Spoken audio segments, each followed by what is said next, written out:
हाँ जी। आज का जो हमारा टॉपिक है वो उत्सर्जन तंत्र का ही है।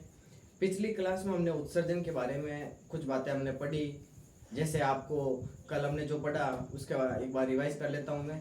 तो हमने कल जो पढ़ा था वो था कि शरीर के अंदर विभिन्न प्रकार की उपापचय क्रियाएं होती है जिसके फलस्वरूप नाइट्रोजन युक्त अपशिष्ट पदार्थों का निर्माण होता है।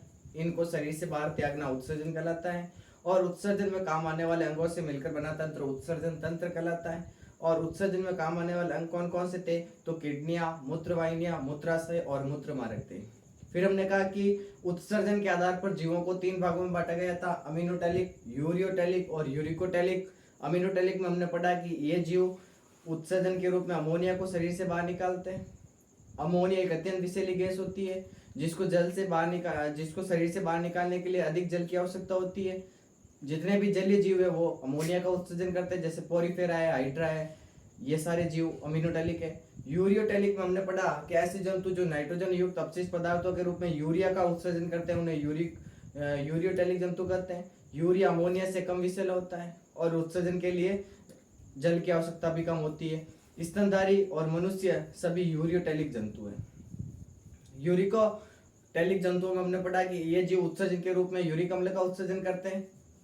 यूरिक अम्ल हानिकारक कम होता है, इस वजह से वो लंबे समय तक उसको शरीर के अंदर संचित कर सकते हैं। जैसे इसके एग्जाम्पल हमने कीट और पक्षी और कुछ मरुस्थलीय जंतु पढ़े थे। आज उसी टॉपिक को आगे कंटिन्यू करते हुए हम शुरू कर रहे हैं मानव उत्सर्जन तंत्र। मानव उत्सर्जन तंत्र में आपको क्या क्या पढ़ना है? किडनी पढ़नी है, मूत्रवाहिनियां पढ़नी है, मूत्राशय पढ़ना है और मूत्र मार्ग पढ़ना है। उसका जो पहला टॉपिक है वो है किडनी, जो सबसे इंपॉर्टेंट है। उत्सर्जन का मुख्य जो भाग होता है वो किडनी होती है, जिसको आप हिंदी में वृक्क कहते हो। किडनी क्या होती है उसके बारे में अध्ययन करेंगे। तो देखो, हालांकि मैंने टाइम की बचत करने के लिए पहले इसको बोर्ड के ऊपर नोट कर लिया है। आज एक एक पॉइंट को क्लियर करते हैं और मानव उत्सर्जन तंत्र के जो अंग है उन अंगों का अध्ययन करते हैं। ठीक है, तो देखो, किडनी जिसको आप हिंदी में वृक्क भी कहते हो, ठीक है। किडनियां क्या होती है, किस प्रकार से इसकी संरचना होती है और क्या क्या बातें आपको याद करनी है वो एक बार सुनो ध्यान से। किडनी मानव का जो मुख्य उत्सर्जी अंग होता है, मेन एक्सक्रीटरी ऑर्गन, वो किडनी होती है। मनुष्य के जो मुख्य उत्सर्जी अंग है वो किडनियां ही होती है। और ये किडनियां कितनी होती है? तो एक जोड़ी होती है हमारे अंदर। कितनी होती है किडनी? एक जोड़ी होती है। कहाँ होती है? तो देखो, ये उदर गुहा के पृष्ठ भाग यानी डोर्सल भाग पर कशेरुक दंड यानी वर्टिबल कॉलम के दोनों ओर होती है, मतलब पीछे की साइड में, इस साइड में, यहाँ पर नीचे बैक साइड में। उदर गुहा यानी एब्डोमिनल कैविटी के पृष्ठ यानी पीछे वाले भाग और कशेरुक दंड के दोनों ओर होती है। स्पाइनल जो वर्टिबल कॉलम होता है ना, उसके दोनों ओर होती है किडनियां। कितनी होती है? एक जोड़ी होती है। ये बात भी आपको याद रखनी है। किडनियों का जो रंग होता है वह गहरा लाल होता है। कैसा होता है? गहरा लाल होता है। तो देखो, पहली बात है कि मनुष्य का या मानव का जो मुख्य उत्सर्जी अंग होता है वो किडनी होती है। किडनी कहाँ होती है? तो ये उदर गुहा में होती है, पृष्ठ भाग और कशेरुक दंड के दोनों ओर होती है। उदर गुहा के पृष्ठ भाग में कशेरुक दंड के दोनों ओर होती है और एक जोड़ी होती है। कितनी जोड़ी होती है? एक जोड़ी होती है। इसका जो रंग होता है किडनी का वो गहरा लाल होता है। ठीक है। आकृति कैसी होती है? तो सेम के बीज के समान होती है। बहुत छोटी सी आकृति होती है, इस प्रकार से छोटी सी किडनी की आकृति होती है। किडनी को जो उत्पत्ति है वो भ्रूण की मेसोडर्म परत से होती है। आपको पता है कि भ्रूण में 3 परतें होती है, एक्टोडर्म, मेसोडर्म और एंडोडर्म। उनमें से जो किडनी है, इस किडनी की उत्पत्ति मेसोडर्म यानी बीच वाली परत से होती है, मेसोडर्म से होती है। किडनी का जो वजन होता है वो 120 से 170 ग्राम होता है। देखो, पीछे मैंने ग्राम लिखा है, कोई किलो मत लिख देना, तुम्हारी किडनी इतनी भारी नहीं है, सिर्फ ग्राम में है। इसका वजन 120 से लगाकर 170 ग्राम है एक किडनी का वजन। ठीक है, ये बात भी याद रखनी है। लंबाई कितनी होती है? तो एक किडनी की लंबाई 10 से 12 सेंटीमीटर होती है। चौड़ाई कितनी होती है? तो 5 से 7 सेंटीमीटर होती है। मोटाई कितनी होती है? तो 2 से 3 सेंटीमीटर मोटाई होती है। ये एक्चुअली देखो, ये फैक्ट है, आपको याद करने ही पड़ेंगे, इसका कोई भी इलाज नहीं है। तो आप इसको घोट के पी जाओ, जो लिखा है इसको घोट के पी जाओ, इसका कोई इलाज नहीं है। ठीक है, तो ये बातें आपको याद करनी है कि वजन कितना है? 120 से 170 ग्राम है। लंबाई कितनी है? तो 10 से 12 सेंटीमीटर है। चौड़ाई कितनी है, तो 5 से 7 सेंटीमीटर चौड़ाई होती है। मोटाई कितनी है, तो 2 से 3 सेंटीमीटर इसकी मोटाई होती है। एक प्रश्न आता है कि जो मनुष्य है उसमें लेफ्ट किडनी ऊपर होती है और राइट किडनी नीचे होती है, ऐसा क्यों? प्रश्न सुनना कि लेफ्ट किडनी तो होती है ऊपर की ओर और राइट किडनी होती है थोड़ी नीचे की ओर, ऐसा क्यों? मतलब जैसे ये मान लो एक किडनी है, ठीक है, और ये दूसरी किडनी है इस प्रकार से। तो ये कहता है कि लेफ्ट किडनी जो लेफ्ट साइड में है, जैसे मैं इसको ऐसे बना देता हूं कि ये एक लेफ्ट साइड वाली किडनी है, ये ऊपर होती है, जबकि राइट किडनी होती है वो नीचे होती है, राइट किडनी नीचे होती है। इसका कहने का मतलब क्या है कि जो लेफ्ट किडनी है वो ऊपर क्यों है और राइट किडनी नीचे क्यों है थोड़ी, इसका कारण क्या है? तो इसका कारण आपको याद आना चाहिए पाचन तंत्र। पाचन तंत्र में आपने एक ग्रंथि पड़ी होगी, यकृत ग्रंथि। उस ग्रंथि का वजन आपने देखा होगा कि 1200 से लगाकर 1500 ग्राम का होता है और मानव शरीर की सबसे बड़ी पाचक ग्रंथि होती है, डाइजेस्टिव ग्लैंड होती है। तो देखो जैसे मैं एक सामने डायग्राम बनाता हूं, मान लो ये राइट किडनी है, ठीक है, और ये लेफ्ट किडनी है।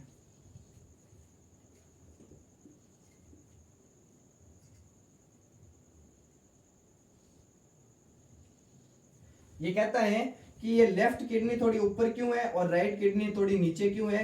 तो इसका कारण होता है मुख्यतः यकृत ग्रंथि की उपस्थिति। जो लीवर ग्लैंड होती है उसके कारण लेफ्ट किडनी थोड़ी ऊपर होती है, जबकि राइट किडनी का होती है थोड़ी नीचे स्थित होती है, क्योंकि जो यकृत ग्रंथि है यह शरीर की सबसे बड़ी पाचक ग्रंथि है।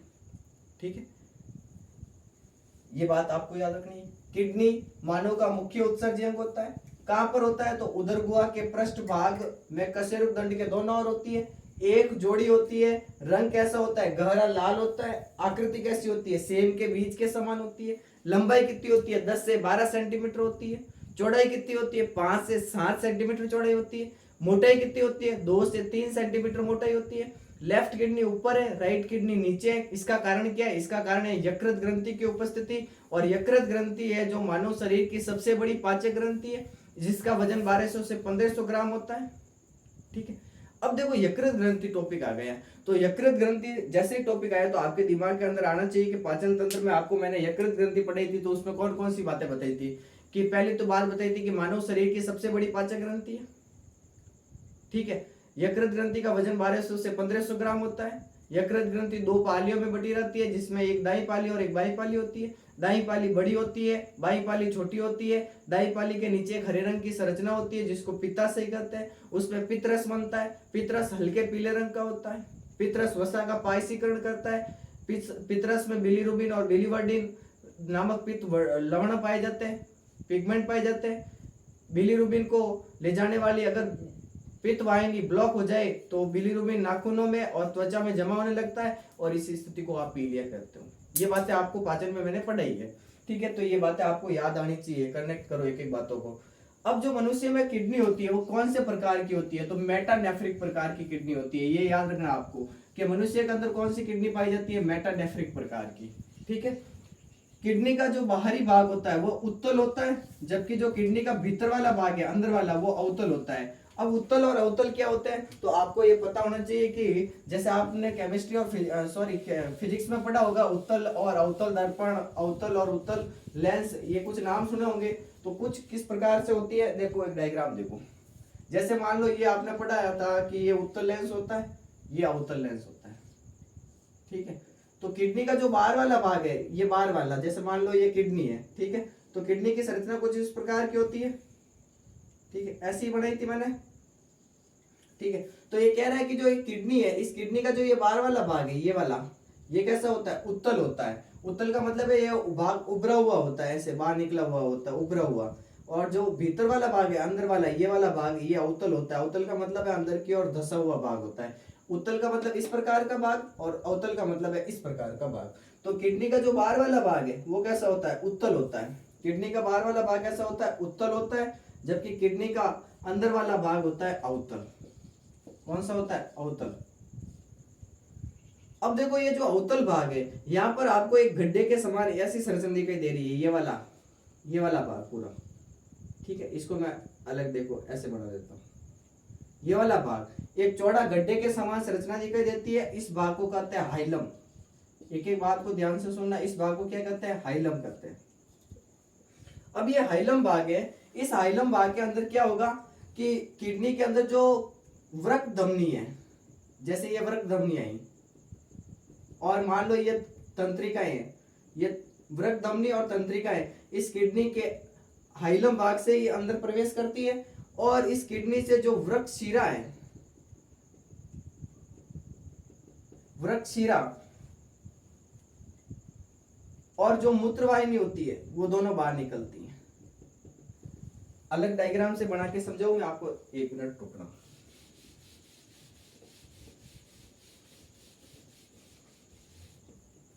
देखो मान लो ये किडनी है, ठीक है, ये किडनी है। इस किडनी का ये बाहर वाला भाग कैसा होता है? उत्तल, उभरा हुआ भाग है, उत्तल भाग है। जबकि ये अंदर धसा हुआ भाग कौन सा है? अवतल भाग है, अवतल भाग है। अब ये प्रश्न कह रहा है कि अवतल जो भाग होता है इसके अंदर ये गड्ढे के आकार की एक संरचना होती है, इस प्रकार की। इस वाली संरचना को कहते हैं हाइलम। क्या कहते हैं रे? हाइलम। इस हाइलम भाग से क्या होता है कि जो किडनी में आएगी वृक्क धमनी, सुनना एक एक बात, धमनी कह रहा हूं मैं, वृक्क धमनी, ठीक है, ये वृक्क धमनी और ये मान लो तंत्रिका है, ये तो है वृक्क धमनी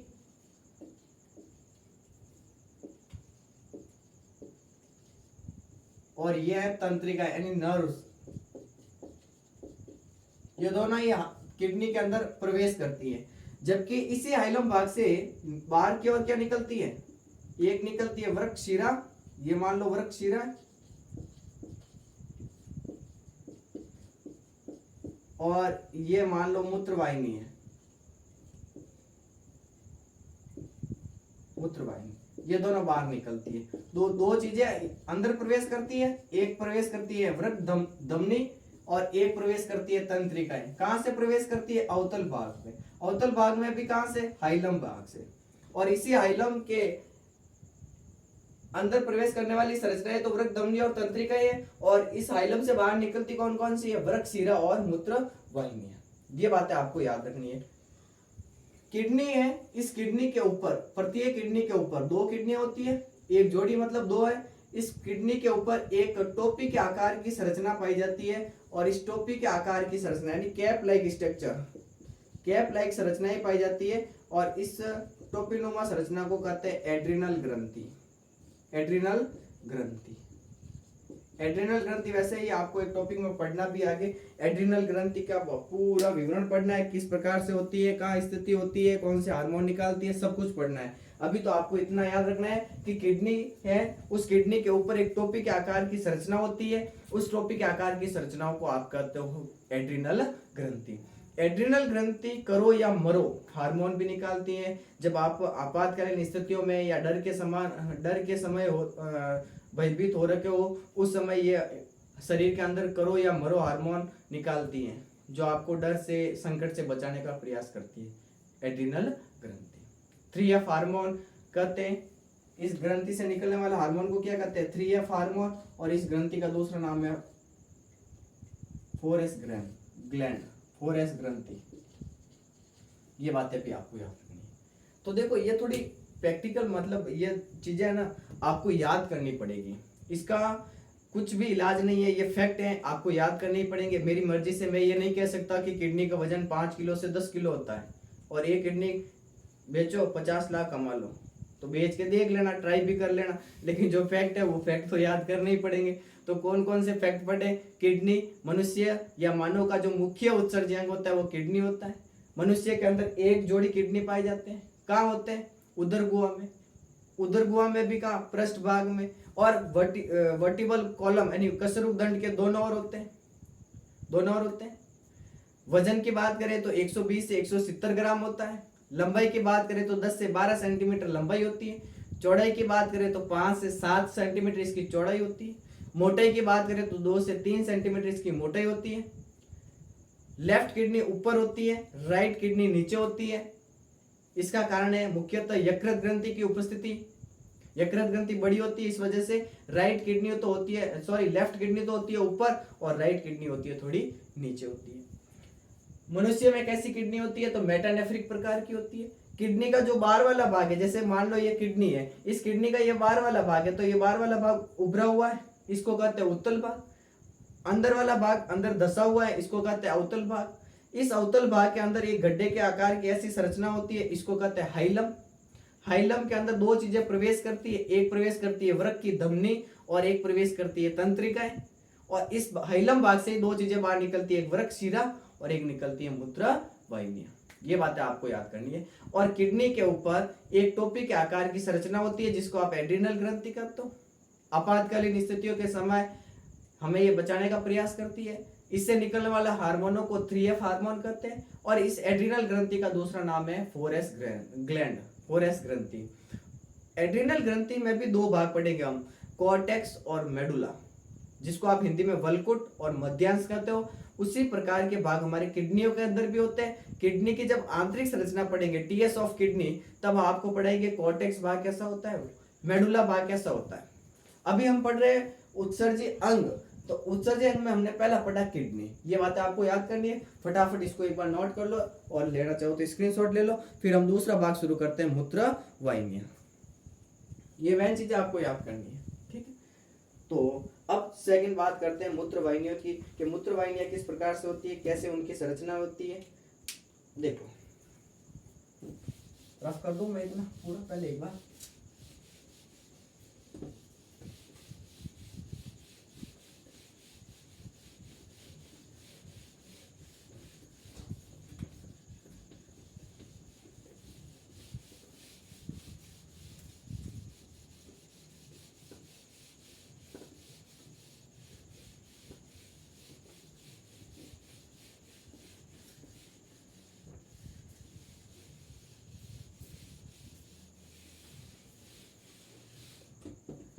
अब देखो कि हमारा टॉपिक तो चल रहा था मानव उत्सर्जन तंत्र। इसमें हमने एक चीज पढ़ी है किडनी, यानी जिसे आप हिंदी में वृक्क करते हो, वो पढ़ लिया। दूसरा भाग पढ़ना है मूत्र वाहिनियां। मूत्र वाहिनियां, मूत्र वाहिनी क्या होती है? तो देखो अब एक डायग्राम बनाता हूं मैं आपके सामने।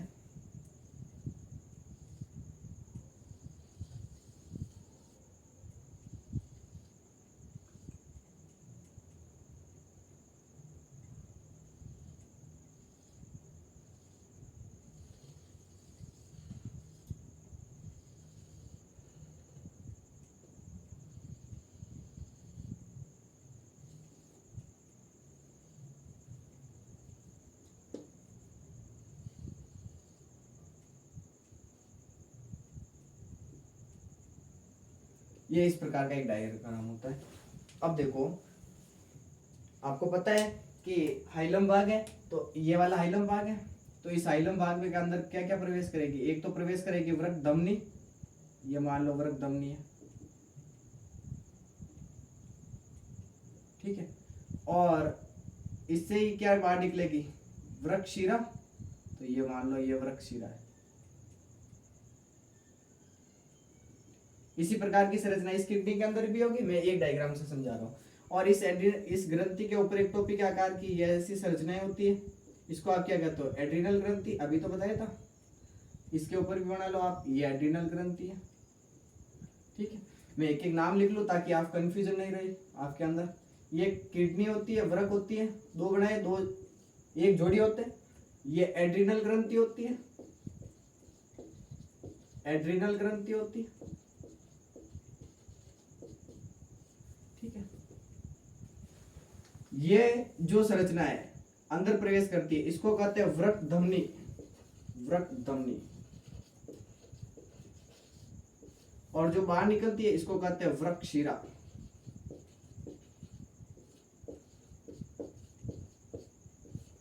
ठीक है। और क्या प्रवेश करती है? तो और देखो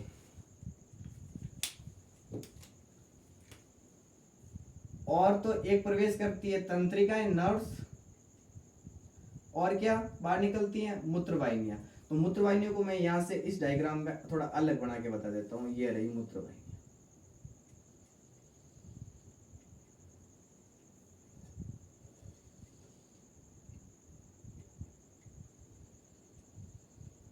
ठीक, ये तो ब्लैक पेन से बनाई, इसको तो कहते हैं तंत्रिकाएं, नर्व।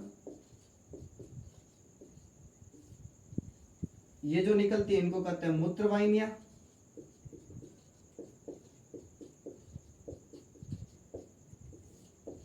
इसको कहते हैं मूत्राशय, यूरिनरी ब्लैडर जिसे आप इंग्लिश में कहते हो, और इसको कहते हैं मूत्र मार्ग। ये मानव उत्सर्जन तंत्र की संरचना है। एक बार इसकी फोटो ले लो, फिर एक एक करके सुनते हैं और इसको समझते हैं।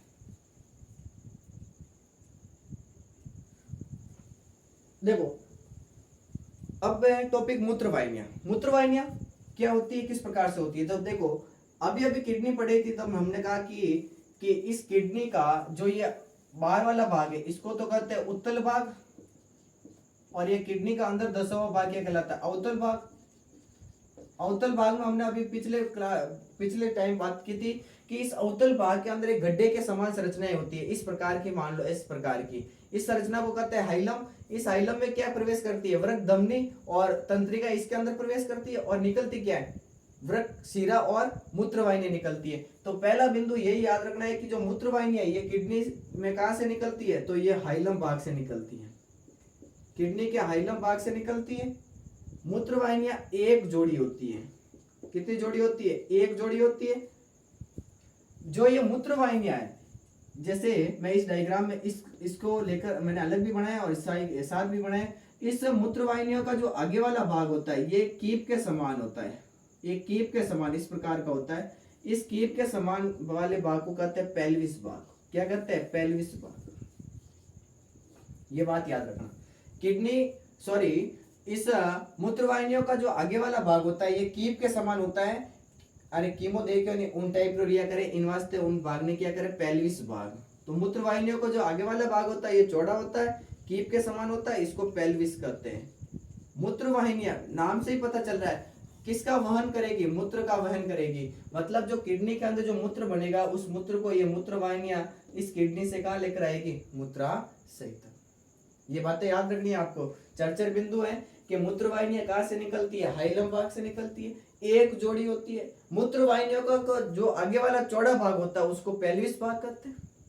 मूत्रवाहिनियां किडनी से मूत्र को कहां लेकर आती है, मूत्राशय के अंदर। ये मूत्रवाहिनियों में याद रखना। मूत्रवाहिनियों के अंदर आपको याद रखना है कि क्रुमा कुंचन तरंगे उत्पन्न होती है। कौन सी तरंगे उत्पन्न होती है, क्रुमा कुंचन। जबकि आपने पाचन में पढ़ा था आमाशय के अंदर क्रुमा कुंचन गतियों के द्वारा भोजन को मथा जाता है, लेकिन यहाँ पर क्रुमा कुंचन तरंगे उत्पन्न होती हैं। इन तरंगों के द्वारा मूत्र आगे की ओर धकेला जाता है, मूत्र आगे की ओर धकेला जाता है। कि भाई साहब यहाँ पर भिड़ा ना हो जाए, इसको आगे धकेलने का काम करती है। कौन सी तरंगे, क्रुमा कुंचन तरंगे। ये बात आपको मूत्रवाहिनियों में याद रखनी है। ठीक, तीसरा भाग आता है मूत्राशय, जिसको आप इंग्लिश में यूरिनरी ब्लैडर कहते हैं। मूत्राशय ये एक बड़ा थैले के समान भाग होता है, बैग लाइक स्ट्रक्चर होती है। ये वाला जो भाग दिखाई दे रहा है ना, ये वाला, इसको कहते हैं मूत्राशय। ये एक होता है मूत्राशय, एक जोड़ी मत कर देना, एक होता है, ठीक है, एक होता है। बैग लाइक यानी थैलीनुमा संरचना होती है, थैलीनुमा संरचना होती है, और इसमें इकट्ठा रहता है मूत्र, मूत्र का स्टोरेशन होता है, मूत्र इकट्ठा रहता है इसके अंदर, इकट्ठा।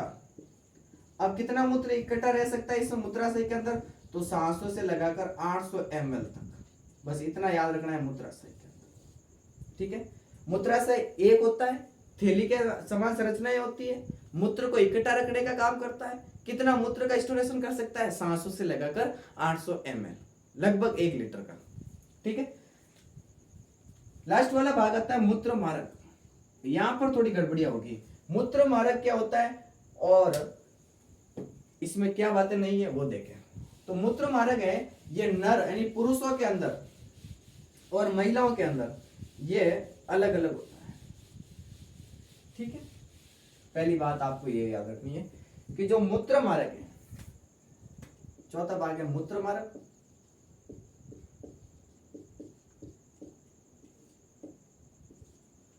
ठीक है। इस मूत्र मार्ग में